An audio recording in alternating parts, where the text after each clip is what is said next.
Okay, so Halloween last year, I mean, everyone and their grandma was rocking those red jumpsuits, right? Yeah, even my neighbor's dog was sporting one. It's like Squid Game just took over the world. Total global phenomenon, wasn't it? I mean, my grandma's even talking about that honeycomb candy. Yeah, the Dalgona. And now with season 2 coming out December 26th, 2024, I bet everyone's dying to know what crazy stuff they're going to come up with. Yeah, it's hard to believe it's been a few years since that first season, right? It feels like just yesterday, we were all glued to our screens watching those games. Remember hundreds of people, all desperate for money, signed up for this mysterious competition? Yeah, and it turned out to be like a series of deadly children's games. With a massive cash prize for the winner, but Yeah, but the catch was... losing meant you're out for good. Yeah, literally. It got people talking about some pretty dark stuff. Yeah, for sure. Like, what would you do if you were in their shoes, right? Like, would you risk your life for that kind of money? Exactly. It makes you think about, like, the limits of human desperation. And the lengths people will go to for a chance to change their lives. So let's rewind a bit and talk about our main guy, Seong Gi-hoon player 456. Ah, yes. The lovable loser. He's this divorced dad who's trying to get his life together, Struggling to provide for his daughter and take care of his mom. But he makes some bad choices along the way, like gambling away money he doesn't have, And ends up owing a lot to some dangerous people. which is basically what leads him to the games in the first place. Right. He's at rock bottom and sees this as his only way out.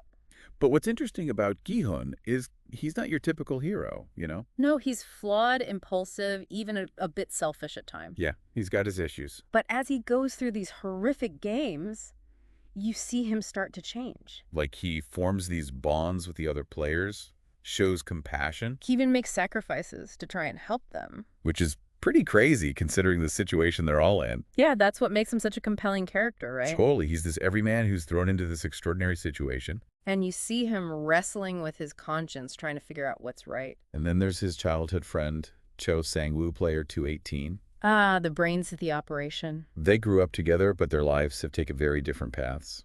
Yeah, Sang-woo's the successful businessman, or so everyone thinks. Until it's revealed that he's drowning in debt, too. And he's willing to do some pretty messed up things to win the money. Yeah, he's got that ambition, but it takes him to some dark places. His story shows how the pressure to succeed can twist people, It's like he loses himself in the game. He starts out as this seemingly good guy, but desperation brings out his dark side.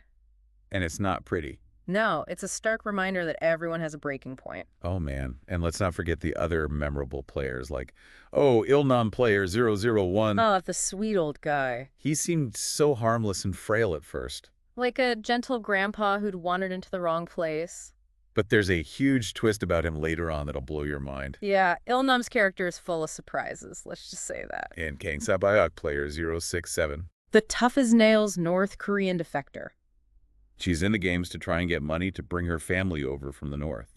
Right, she's got this incredible backstory that makes you root for her from the start. She's resourceful and doesn't back down from anyone. She's a fighter, a survivor. And of course, Abdul Ali, player 199, the Pakistani migrant worker. Ah, the heart of the group. He's so kind and loyal. He risks his own life multiple times to help Gi-hoon. Their bond is one of the most genuine and heartwarming parts of the show. It's a reminder that even in the darkest of places, humanity can shine through. So we've got this incredible cast of characters all thrown into this deadly game. And the games themselves are like nothing you've ever seen. Yeah, they're brutal, suspenseful, and totally unexpected. Each one is designed to test the players physically, mentally, and emotionally. The first game, Red Light, Green Light, sets the tone for the whole show. Remember that creepy giant doll with those piercing eyes? It's terrifying. Players have to run to the finish line when she says green light. But if they move a muscle during red light, They're shot dead. just like that. It's a simple game with deadly consequences. And it immediately establishes the high stakes and the brutality of the competition. Yeah, right off the bat, you see how far the organizers are willing to go. And how little value they place on human life. It's a shock to the system for both the players and the audience. It makes you question everything you thought you knew about right and wrong. And it sets the stage for the horrors that are yet to come. The first game is just a taste of what's in store for these players. And after that initial bloodbath, some of the players want to quit the games. Understandably so. Right? They're traumatized, they've seen people die, and they realize the danger they're in. So they get a chance to vote on whether or not the games continue. It's a glimmer of hope, a chance to escape this nightmare. But it also raises questions about the nature of choice. Like, even in this messed up situation, they still have agency. They can choose to walk away, even though it means returning to their difficult lives. But as we see later, for many of them, those lives are just as bleak and hopeless as the games themselves. It's a tough choice to make. Freedom versus a chance at a better life, even if it comes with deadly risks. It's a dilemma that forces the audience to consider what they would do in that situation. Yeah, it makes you think about your own values and what you'd be willing to sacrifice. So that vote is a turning point, isn't it? Yeah, it really highlights the power of free will. Even in the face of extreme pressure, I mean, these people have seen death firsthand. And they know that if they go back, the games could very well kill them. But they still have that choice. To return to their lives, even if those lives are pretty terrible. And for most of them, the pull of that potential prize money is just too strong. Yeah, it's a chance to change their lives completely. Even if it means risking everything. And that's when things really start to ramp up. The second game, Honeycomb Candy or Pop Guy, is the one that everyone remembers. Yeah, it's the one that went viral. Those colorful candy shapes. And the agonizing suspense of trying to carve them out. It's visually captivating, isn't it? Oh, absolutely. But underneath that playful surface is this deadly challenge. That requires precision patience and a whole lot of luck. Remember everyone trying to make Dalgona candy at home after that episode? Yeah, it was like a global baking craze. I tried it too and totally burned mine. It's amazing how the show infiltrated pop culture like that. Yeah, the costumes, the games, the food. It became this global phenomenon. And that Honeycomb Candy Challenge really captured people's imaginations. Because it seems so simple at first. But then you realize how tricky it is. And in the show, it's not just about making the candy, it's about surviving. And some players use some pretty clever tricks to get through. Like Gi-hun, using his spit to loosen the candy. And Sang-woo, well, he cheats, Yeah, he finds out what shape he has to make ahead of time. giving him a huge advantage. Which shows how the game is designed to create inequality from the start. Some players have access to information or resources that others don't. It's like a reflection of the real world, right? Yeah, exactly where some people are born with privilege and others are constantly struggling. It's a subtle but powerful commentary on social class and the systems that perpetuate inequality. And then after the honeycomb candy comes tug of war. This one is brutal. It's a pure test of strength and teamwork. The losing team literally falls to their deaths. And the way they film it is just heart-stopping. You see the strain on their faces, the desperation in their eyes. And you know that their lives are literally hanging by a thread. This game really emphasizes the importance of strategy. And how working together can mean the difference between life and death. It's a reminder that even in the most dire circumstances, cooperation can be key to survival. And this is where Il-nam, the old man, really surprises everyone. Right, he uses his knowledge of strategy and physics to help his team win. Proving that age and experience can be just as valuable as brute strength. It's a great example of how the show subverts our expectations. We initially see Il-nam as weak and vulnerable, but he proves to be a crucial asset to his team. It challenges our assumptions about the capabilities of older people. And it reminds us that appearances can be deceiving.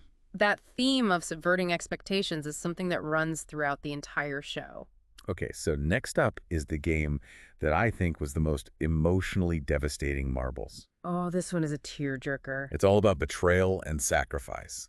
The players are paired up, and they have to play a game of their choice using a set of marbles. But the winner gets to live, and the loser is eliminated. It's a brutal test of loyalty and friendship. It forces the players to make impossible choices. To choose between their own survival and the life of someone they care about. It's heartbreaking to watch these bonds being tested and broken. And the emotional toll on the players is palpable. They've already witnessed so much death and violence. And now they're being forced to actively participate in it. To become the executioners themselves. It's a turning point in the series where the focus shifts from physical survival to a deeper exploration of the psychological and emotional consequences of the games. You see the characters grappling with guilt, remorse, and the weight of their actions. And it raises some really tough questions about human nature. What would we do in that situation? Who would we be willing to sacrifice to save ourselves? It's a reminder that survival can come at a terrible cost. And that sometimes there are no easy answers. It's a bleak but powerful exploration of the human condition. Okay, so after the emotional roller coaster of marbles, we get to the glass stepping stones. This one is all about tension and suspense. It's a game of chance and strategy where players have to choose their path across a bridge made of glass panels. some of which are strong enough to hold their weight. and some of which will shatter, sending them plummeting to their deaths. The order they go in is crucial, The players further back have a better chance of surviving because they can see which panels are safe. but it also leads to some pretty ruthless behavior. Players try to push others off the bridge to get ahead. And the tension just builds and builds as each person takes their turn. It's like watching a slow-motion train wreck. You know it's going to be bad, but you can't look away. And the way the glass shatters beneath their feet. It's just terrifying. And this game highlights the element of luck that's present throughout the games. It's not just about skill or strength sometimes. It's just about being in the right place at the right time. But it also shows how the organizers manipulate even those seemingly random events. They decide the order of the players, giving some a distinct advantage over others. It's a reminder that they're always in control, even when it seems like it's up to chance. They're playing with these people's lives like puppets. It's messed up. Now, on a lighter note, let's talk about the music in Squid Game. Yeah, the music is incredible. It's so effective at setting the mood. It's this blend of familiar children's songs and haunting orchestral pieces. It creates this eerie atmosphere that's both nostalgic and unsettling. Like a twisted version of your childhood. Remember hearing Fly Me to the Moon playing during one of the games? It just felt so wrong. This beautiful romantic song juxtaposed with this brutal, violent scene. It's like the music is mocking the players, their hopes and dreams. And the original score is fantastic, too. It's so atmospheric and suspenseful, it really ratchets up the tension. Especially during those crucial moments when you don't know who's going to live or die. The music is a masterclass in using sound to manipulate emotions. It knows when to be subtle, when to be loud, when to make you feel uneasy. It's playing a game with you just like the games are playing with the players. And the costumes are amazing. Those green tracksuits for the players, the red jumpsuits and masks for the guards. They're so simple but so effective. They strip the players of their individuality, turning them into just numbers in a game. And those masks on the guards, they make them seem anonymous and menacing. Like faceless robots carrying out orders. And those different symbols on the masks, the circle, triangle, and square. They represent the hierarchy of power within the organization. The circle being the highest. And it makes you wonder about the people at the very top, the ones who designed this whole twisted system. The ones who are pulling the strings hidden behind the scenes. Right. We see glimpses of them, but their identities and motivations are still largely unknown. It's one of the biggest mysteries of the show. And it adds to the overall sense of unease and intrigue. Like we're only seeing the tip of the iceberg. Now, speaking of mysteries, the front man is a huge one. We see his face briefly in the final episode. But his identity is never explicitly revealed. And it's been driving fans crazy ever since. The theories are endless. Some think he's a former player, someone who survived the games but was forced to join the organization. That would add a layer of tragedy to his character, wouldn't it? Yeah, it would suggest that he's both a victim and a perpetrator. And it would raise questions about how the organization recruits and controls its members. Like once you're in, you can't get out. There's also the theory that he's related to one of the main characters. Maybe Githun's brother. That would be a mind-blowing twist. It would add a whole new layer of emotional complexity to the story. And then there's the question of his motivations. Is he just a ruthless enforcer?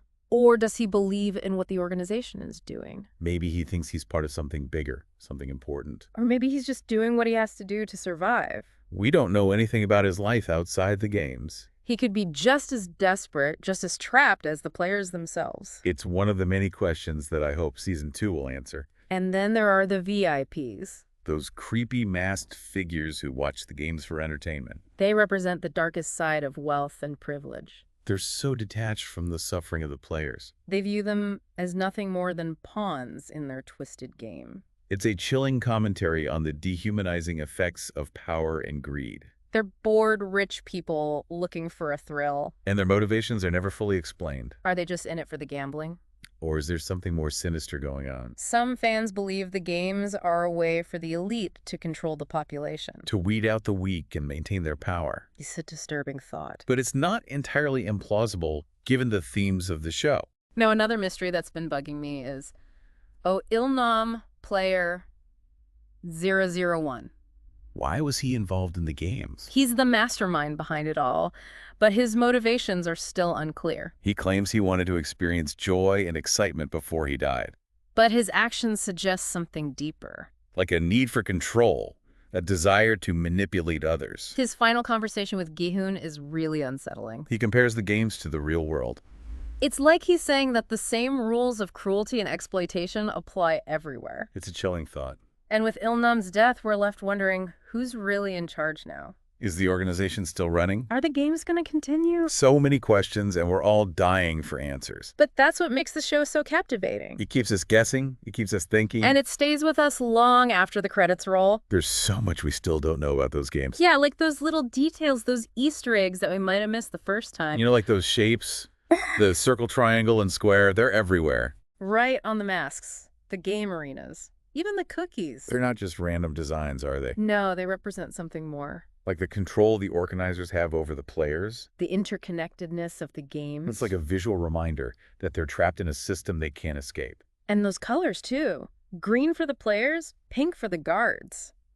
They're not just random choices either. No, green can symbolize hope, but also sickness or naivete. And pink can be associated with innocence, but also violence. The colors play on those contrasting ideas. It's like the games are twisting those concepts into something sinister. And let's not forget those marbles in the marbles game. Yeah, those weren't just game pieces. They represented something much deeper. Like childhood innocence. The things we lose as we grow up. Especially in the context of that game where it's all about sacrifice and loss. The things we're willing to give up to survive. It's a really powerful symbol. And that giant robot doll in red light, green light. Oh. So creepy. She's terrifying, but there's something strangely alluring about her, too. Like, she represents the games themselves, right? Innocent on the surface, but deadly underneath. Exactly. She embodies that duality, that blend of childhood nostalgia and brutal violence. And those unblinking eyes. It's like she's seeing right through the players. To their deepest of fears and desires. Okay, so we've talked about those hidden details, but we can't ignore the social commentary in Squid Game. It's a show that's not afraid to tackle some big issues. Like the growing gap between the rich and the poor. Yeah. The games themselves are a metaphor for the cutthroat competition of capitalism. Where people are pitted against each other, just trying to survive. While the elite watch from above. Totally detached and uncaring. The players are victims of a system that rewards greed. And exploits the vulnerable. They're driven to desperation. Forced to make impossible choices. And the VIPs, with their callous indifference to the suffering. They represent the worst excesses of wealth and privilege. It's like they've lost all sense of empathy and morality. They're just bored rich people looking for a cheap thrill. And the show also highlights how societal systems can trap people in cycles of poverty and debt. Yeah, the players are all deeply in debt. And that's what drives them to the games in the first place. They're desperate for a way out. A chance to escape their financial burdens. But the system is rigged against them. And even those who survive are often left with nothing but trauma and scars. It's a powerful message about the need for social change. For systems that support people instead of exploiting them. And let's talk about some of those mind-blowing twists that kept us on the edge of our seats. Oh man, there are so many. Like a reveal of, Il-nam's true identity. I did not see that coming. Seriously, it completely changed everything. We thought he was a harmless old man. But he was the puppet master all along. It made you question everything you thought you knew about the games. And then there's that cliffhanger ending. With Gi-hoon struggling to cope with the trauma. He won all that money, but he's clearly not happy. He's a changed man. Haunted by what he's seen and done. And that final scene where he's drawn back into the world of Squid Game. It's like his journey is far from over. We're left with so many questions. What will Gi-hoon do? Will he seek revenge? Will we try to expose the organization? Or will he be forced to play again? I guess we'll have to wait for season 2 to find out. But the possibilities are endless. Okay, so we've talked about the twists, but let's not forget about the characters. They're what make the show so compelling. Gi-hoon, for example. He's not your typical hero. He's flawed, impulsive, and makes a lot of bad decisions. But he's also capable of great compassion and selflessness. He's a relatable hero, a real person. And Sang-woo, he's such a complex character. He's intelligent, ambitious-driven. But his desperation leads him down a dark path. And he ultimately becomes the villain of the story. It's a cautionary tale about the dangers of ambition. And the importance of holding on to your morals. And Kwang Se-byuk, she's a fan favorite for a reason. She's tough, resourceful, and fiercely protective. Her story highlights the struggles of refugees and the sacrifices they make for their families. She's a symbol of strength and resilience. And Abdul Ali, he's the heart of the show. His kindness and loyalty make him a shining light in the darkness. His story is heartbreaking. But it reminds us that even in the worst of times, there can still be good in the world. And the performances from the actors are incredible. We brought these characters to life with such depth and nuance. Lee Jung-jae as Gi-hun, he's amazing. He captures Gi-hun's desperation and vulnerability. And Park Hae-soo as Sang-woo, he's chillingly believable. He portrays Sang-woo's descent into darkness so convincingly. And Oh Young-soo as Oh Il-nam, he's a legend. He gives this subtle and devastating performance. And the supporting cast is fantastic too. Everyone delivers their A-game. So with season 2 on the horizon, I think it's safe to say we're all excited. I know I am. There are so many questions that need to be answered. And I have a feeling we're in for some major surprises. So if you're as obsessed with Squid Game as we are, Be sure to subscribe to our channel. for more deep dives into this incredible show. And other captivating series. Thanks for joining us, and remember, Red light. green light.